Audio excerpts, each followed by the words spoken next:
No one ever imagined that a man who once made millions scream his name would one day forget who he was even singing for.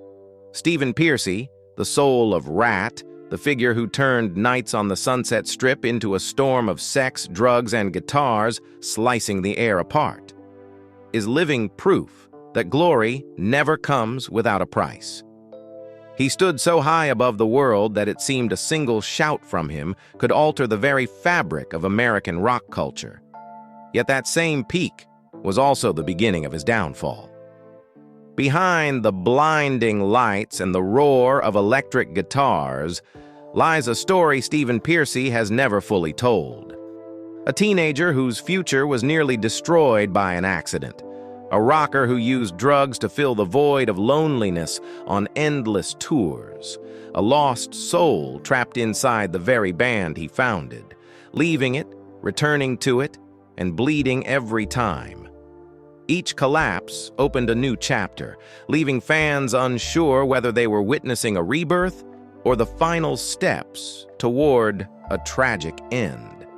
If fame is a promise, then its cost is always beyond imagination. And Steven Pearcy, more than anyone else in glam metal history, is the living embodiment of that truth. What kept him standing? Was it ambition, obsession, or a secret never revealed? This journey is not for the faint of heart, but once you enter it, escaping becomes nearly impossible.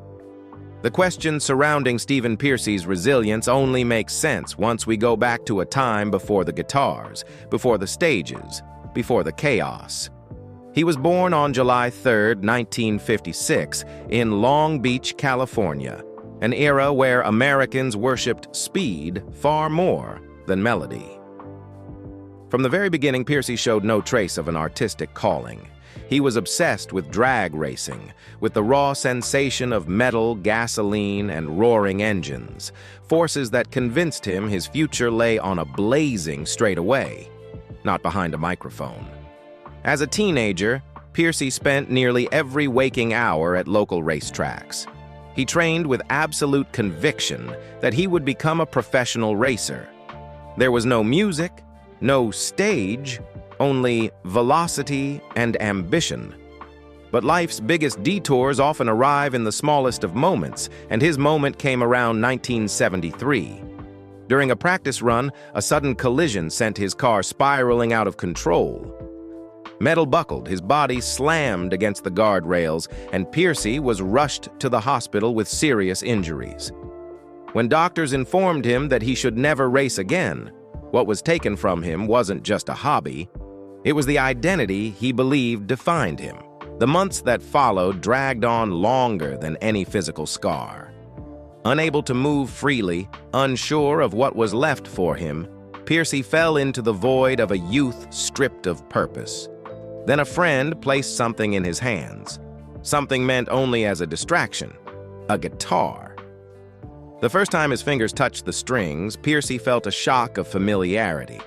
The sound didn't resemble the thunder of engines, yet it made his heart pound with the same dangerous thrill he thought he had lost forever.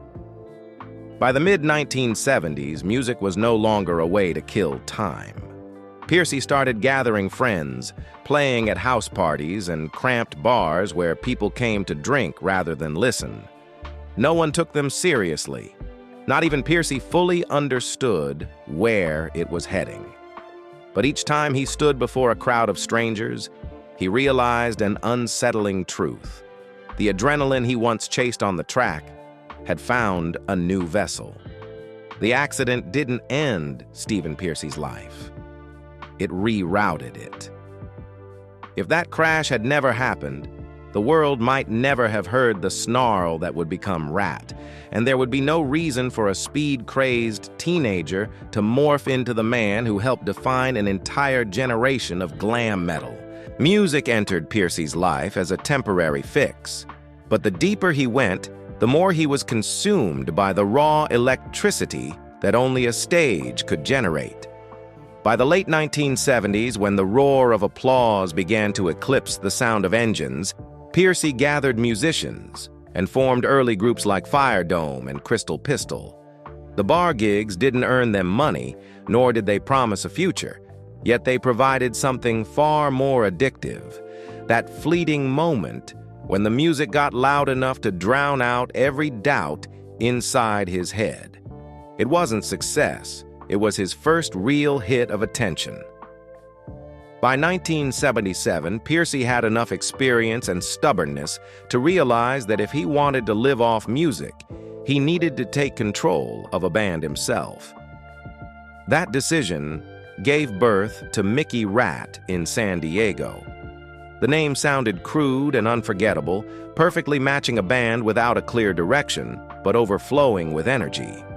Mickey Ratt played a kind of rock that hadn't fully evolved. Part street attitude, part backyard ferocity.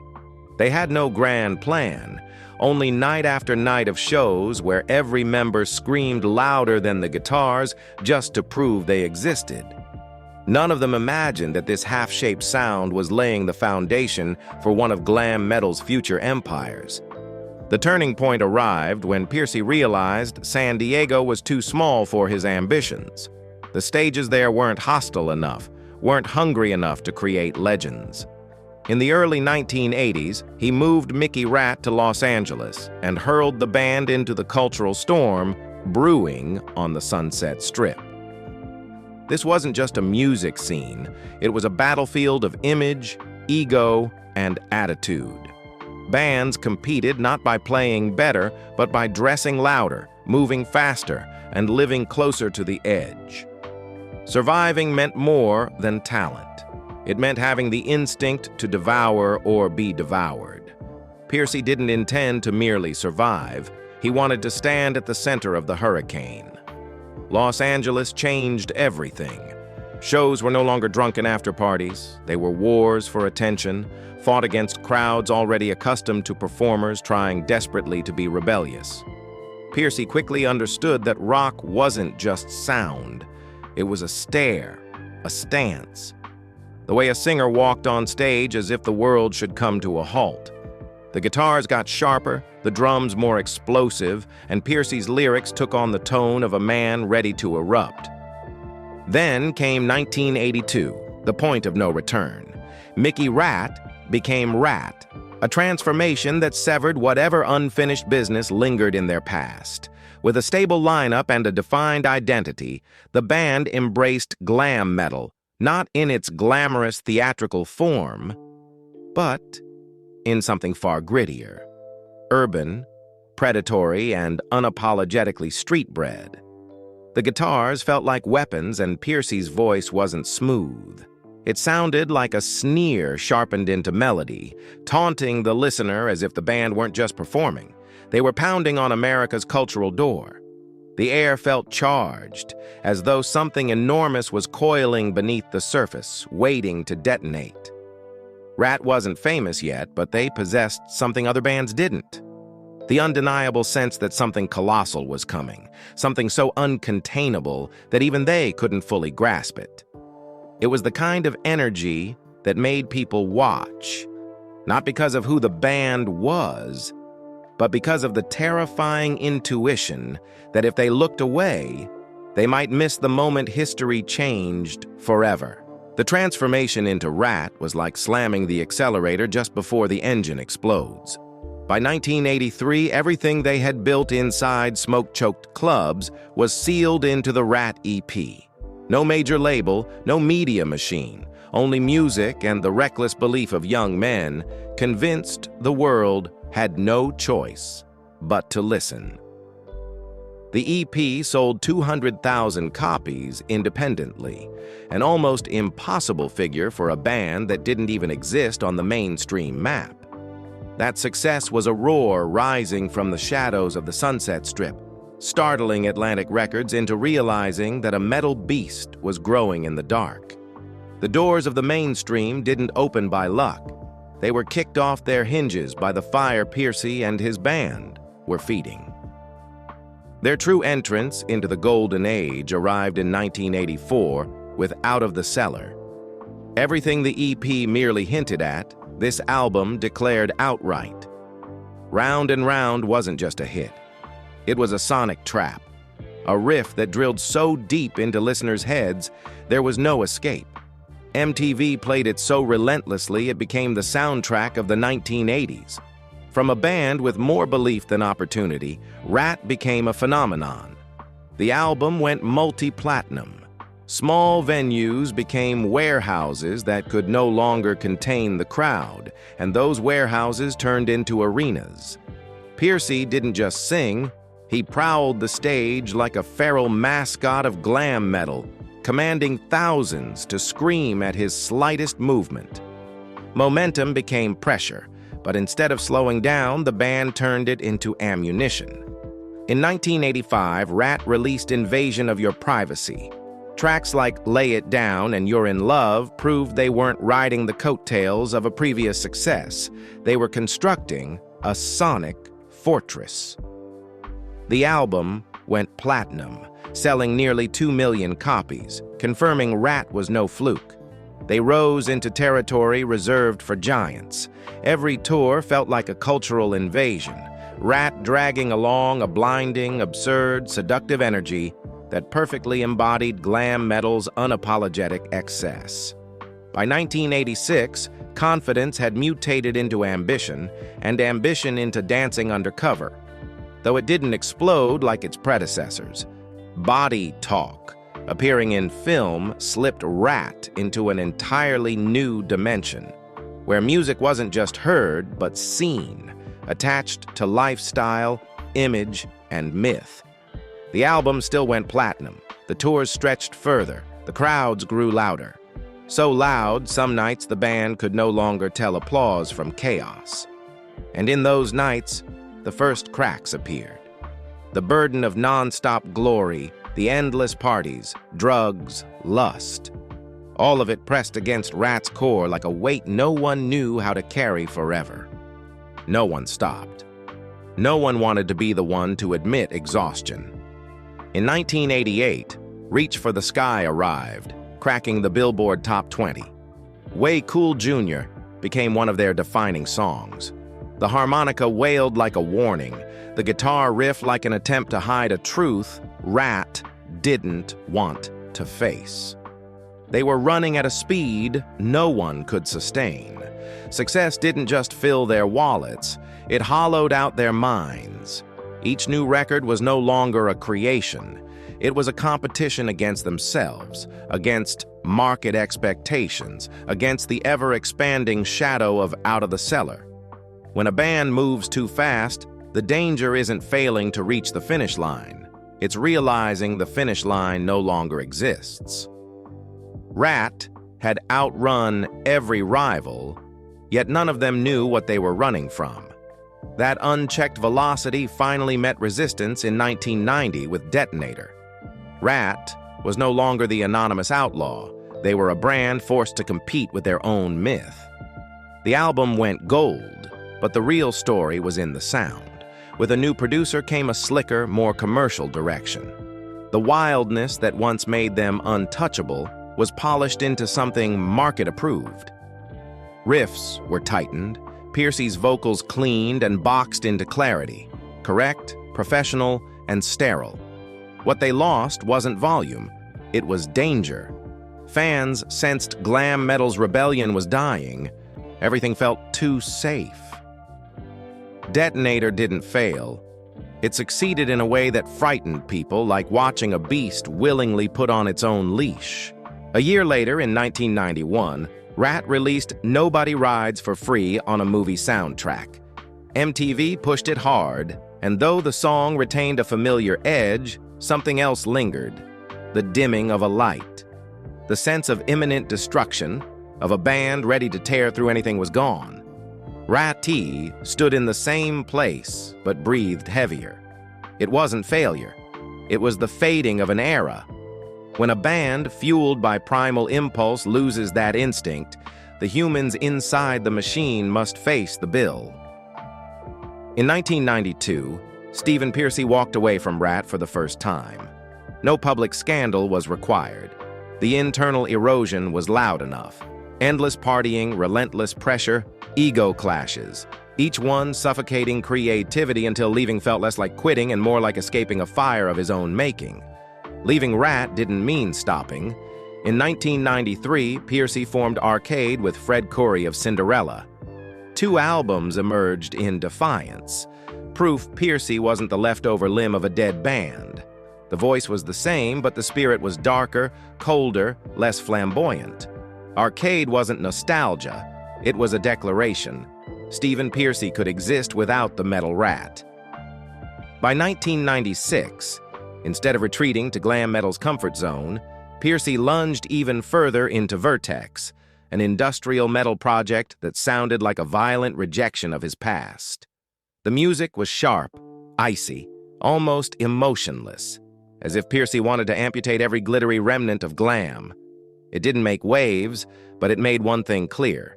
He would rather lose everything than be trapped in a box. That same year, Pearcy returned to Ratt. Fans called it a resurrection. Reality was less poetic. The men who once conjured magic were now shaped by time. Their recklessness had been replaced by business math.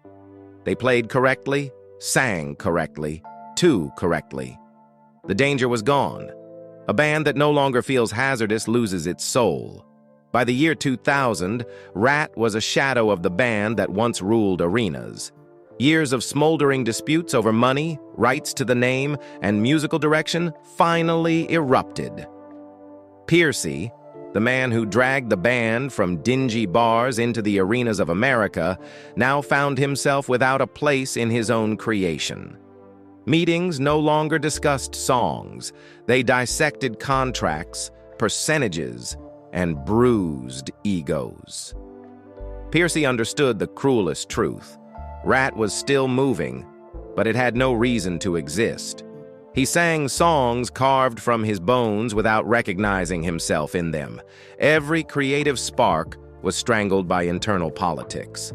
The band no longer lived. It recycled memories. His second departure wasn't dramatic. It was surgical.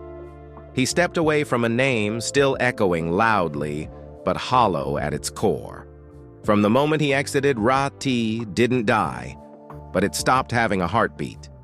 Pearcy's departure from Ratt in 2000 should have closed that chapter of his life, but for him, music was never a choice. It was a place to exist. In 2002, he returned with his solo album, Social Intercourse. This wasn't an attempt to imitate Ratt. It was a direct counterstrike against the feeling of having his autonomy stripped away. The album was drenched in glam, but sharper, rougher, as if Pearcy were using the blade of his past to dissect himself. The music no longer aimed for arenas. It reached out to those who grew up with glam metal, but no longer recognized where they belonged. Social Intercourse felt like a warning. Glam metal wasn't dead. It was merely homeless in a culture obsessed with the real pain, aesthetic, of grunge and alternative rock. In the years that followed, Pearcy kept releasing solo albums even though the market didn't want them. Record labels sought whatever was fashionable, while Pearcy clung to glam, the very style now dismissed as an obsolete relic. The irony was this. The more the world left him behind, the clearer his defiance became. His recordings weren't smooth, weren't radio-friendly, but they carried a familiar voltage. Fans could identify instantly, a tone that refused to kneel. He wasn't trying to live as a monument. He fought like a man guarding a dying flame. Then came View to a Thrill in 2018, another unexpected turn. It wasn't a revolution, but it marked a distinct revival of the classic Ratt spirit. The riffs instantly evoked out of the Cellar. The melodic hooks resurrected MTV's glory years. Though it didn't ignite the industry, the album proved something essential. Pearcy no longer tried to escape Ratt.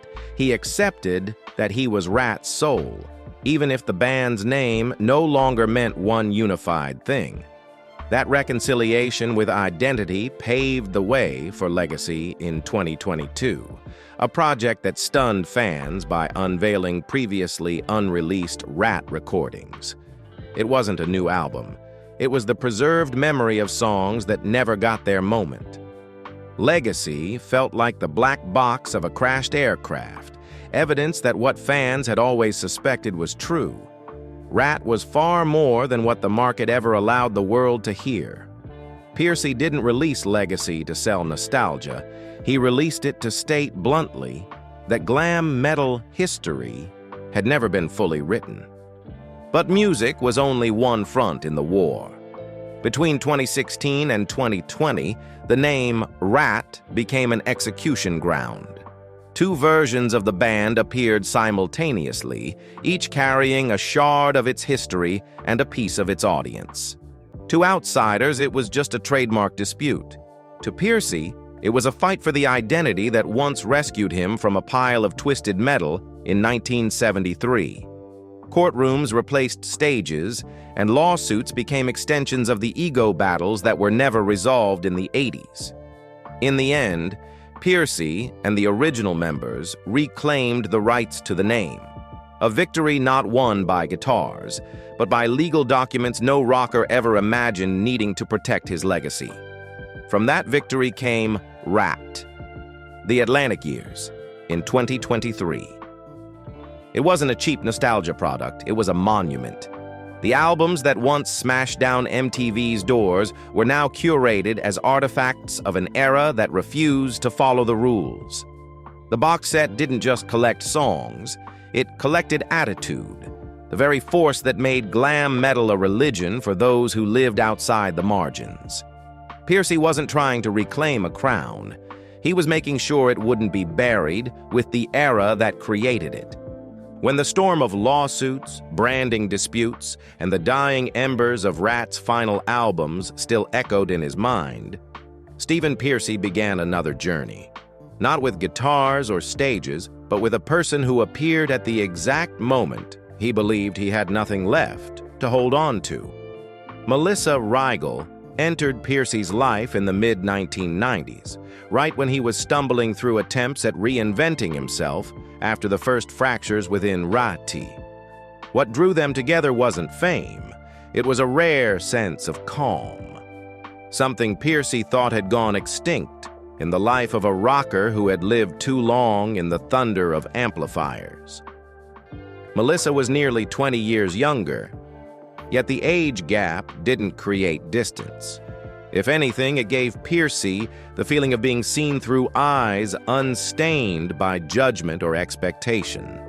They dated, bonded, and slowly turned that relationship into an anchor while Pearcy's music kept mutating from experimental industrial to stripped-back glam.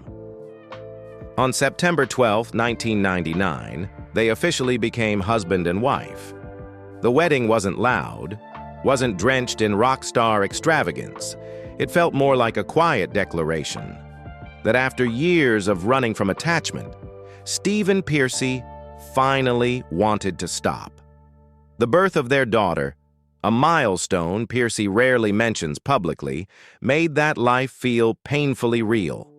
Fans never saw it. A rocker who once commanded thousands, now sitting still, cradling a child, eyes softening as if realizing for the first time that something greater than music existed. Melissa became the only tether preventing him from dissolving into the wild lifestyle that had swallowed so many of glam metal's icons. But peace has never been compatible with those born into contradiction. Endless tours, unfinished projects, and nights where Pearcy vanished into studios as though the outside world no longer applied to him. These things carved fissures. Melissa belonged to the world of ordinary life. Steven lived in a borderland where sound and emotion fused into something unreachable. The harder they tried to bridge that distance, the more they realized it was a void no wedding, no child, no promise could ever fill. The marriage lasted over a decade before quietly collapsing. No public fights, no accusations, no scandals exploding across tabloids, just two people who had walked a long way together suddenly realizing they no longer faced the same direction. In 2011, they divorced. For Melissa, it was an escape from a life whose gravitational center never left the stage. For Pearcy, it was a loss no one heard, yet big enough to darken his later music, making it heavier, more bitter, and far more honest. No one knows whether Pearcy cried, sat in silence, or opened a bottle and stared into the dark on the night of that divorce. But from that moment, one truth became undeniable. He would never again find the peace Melissa once offered, nor would anyone else have the patience to drag him back into everyday life. Outside of music, Pearcy couldn't keep anything whole. Family, friends, bandmates, all slipped through his grasp quietly but hauntingly. In a life where stage lights can illuminate everything except the darkness within, Melissa Ryel wasn't a scandal. She was the only chapter proving Steven Pearcy once tried to be happy like a normal human being. And because he couldn't keep that, everything left inside him turned into music that refused to die. Long after the man who wrote it had lost everything that mattered. After Melissa, Pearcy thought he had learned how to be alone. The stage was still loud, the cheers still thundered, but beneath the applause stretched a silence, like the lingering echo of a note that refused to fade. It was inside that silence that Christy entered, not as a replacement, but as the witness to the version of Pearcy he no longer wanted to hide.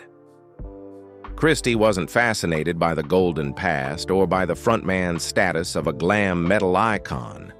What kept her beside him was Pearcy without the spotlight, vulnerable, unstable, but painfully sincere in emotions he rarely voiced. They began appearing together in the late 2000s, when Pearcy was still trapped between Ratt reunions and personal projects. To outsiders, Christy came at the worst time, when Pearcy was no longer at his peak, when the guitar had lost its invincible roar, when old wounds hadn't healed. To her, it was the perfect moment to understand him. Christy didn't love a legend. She loved a man learning how to stand again after the world once bent the knee for him. Their relationship wasn't marked by champagne parties or vows shouted on stage. They existed quietly, like two people passing through a storm and realizing the only thing that didn't need justification was each other. When their daughter was born, Pearcy seemed yanked off his long-running self-destruction orbit. The man who once abandoned bands, marriages, and even himself suddenly became startlingly clear-minded in the presence of a child. Christy became the last person to touch what remained of Pearcy's heart, not through words, but endurance, through scattered tours, chronic pain from his pelvic injury, and nights he came home exhausted beyond speech. She stayed without demands, without interrogating ghosts. Christy never tried to fix him, never tried to resurrect the MTV-era version of Pearcy. She understood he was someone born not to belong anywhere, not to a family, not to a band, not to a stage large enough to imprison him. What she offered was a small doorway, just wide enough for him to know that if he couldn't survive the outside world, he still had somewhere to return to. Fans often ask what kept Steven Pearcy moving when his career was shredded, when old friends became strangers, when fame turned into memory. They forget one truth. Sometimes it's not music that keeps an artist alive. It's the quiet presence of the person who refuses to leave when everyone else already has. Christy Adair didn't change glam metal history, didn't appear on magazine covers, didn't influence the Ratt brand. She did only one thing: she stayed. And for a man who lost everything, that presence was the one thing his guitar could never translate into sound. Steven Pearcy's life off stage always coexisted with another version of himself, one nobody could control. He admitted as much in his memoir, Sex, Drugs, Rat and Roll, where each page reads like a window into the wreckage glam metal once thrived on. Sex as an addiction, drugs as emotional crutches, and partying as a religion. He wasn't bragging, nor was he asking for sympathy. Pearcy simply stated the raw truth. That lifestyle wasn't an accessory to rock and roll. It was its nervous system. Nights on the Sunset Strip never ended with applause. They ended with the sensation of standing at the edge of a cliff, looking down and jumping anyway. The consequences of those choices followed him for decades. There were nights he stepped on stage, stared into a sea of fans, and his mind went blank, unable to remember the very lyrics that built his reputation. The sound roared, the drums pounded, the guitars shrieked. Yet, Pearcy's voice wavered like a lost ghost. At first, the crowd fell silent, then came disappointment, then the boos. Because they didn't see the star they once worshipped, they saw a man losing a fight against his own life. 2018 became a wound he could never fully close. Every fan-shot video from that era felt like a reminder that no one is strong enough to live inside a legend without paying a price. Once he stepped away from the lights, Pearcy drew even more attention for comments that sliced into his own generation like a blade. He declared glam metal didn't die because of grunge, nor because the industry moved on, but because the very people who built it hollowed it out. Bands sprouting like weeds, copying each other, transforming what once was passion into a formula to sell. Those words angered many. Some called him a traitor, others saw him as the only one brave enough to say what everyone else was terrified to admit. After so many attempts to outrun his own shadow, leaving Ratt, returning, leaving again, Steven Pearcy entered 2025 with a different kind of energy. No anger, no need to prove anything, only the desire to stand on stage to confirm whether his heart was still beating. And just when everyone believed glam metal had died alongside the smoke-filled stages of the 80s, Pearcy appeared next to Warren DeMartini, the only bandmate who ever understood that the chaos inside Pearcy wasn't a performance, but a survival instinct. Their reunion wasn't announced as a triumphant comeback, but when Mohegan Sun Arena lit up in early April, the truth was unmistakable.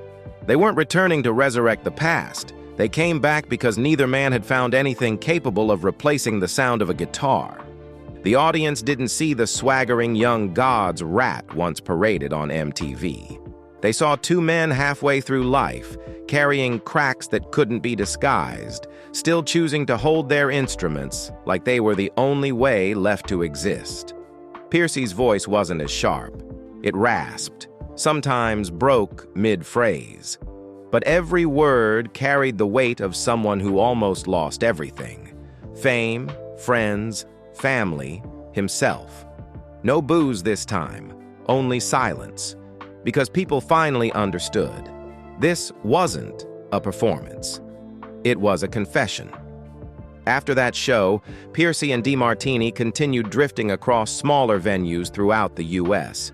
No blinding lights, no flames, no spectacle, just two musicians refusing to die, and a crowd unwilling to abandon the soundtracks of their youth. Backstage, Pearcy began speaking about writing new music, not to prove his worth, but because the feeling of something left unfinished still pressed against his chest. No one can ever count how many people discovered glam metal simply because Steven Pearcy stood at a microphone, leaned back, and delivered a snarling line like the world was seconds from exploding. He didn't possess a technically flawless voice, nor was he a virtuoso like other rockers of his era. But Steven Pearcy had something no music academy could ever teach: attitude. The way he walked onto a stage, without asking permission, without bowing to anyone, turned Ratt into one of the forces that propelled the Sunset Strip into legend. Millions learned about glam metal through Mötley Crüe, Poison, Quiet Riot. But many only understood its true essence after hearing Ratt. Music wasn't meant to be listened to.